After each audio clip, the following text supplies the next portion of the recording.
हाय, मी आदित्य. मी चाललोय माझ्या फॅमिली सोबत मुंबईला. तर मग गोष्ट अशी आहे, सकाळी 7 वाजता पाऊस पडत होता, पण आम्ही पनवेलची वाट धरली होती. हो, पनवेल येथे गाडी पार्क केली आणि आम्ही पनवेलवरून कुर्ला, तिथून दादरला गेलो.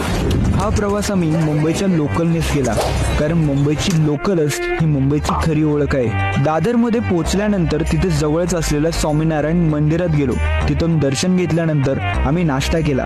त्यानंतर सिद्धिविनायक मंदिरात जाण्यासाठी टॅक्सी पकडली.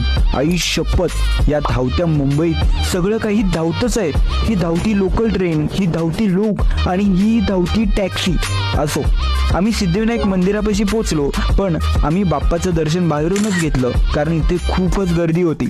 तिथून चालत आम्ही थोडासा आसपासचा परिसर फिरलो. त्यानंतर परत टॅक्सी पकडली आणि दादरला चर्चगेटकडे जाण्यासाठी धाव घेतली आणि आम्ही धावत ट्रेन सुद्धा पकडली. अनोळखं वाटणारं हे शहर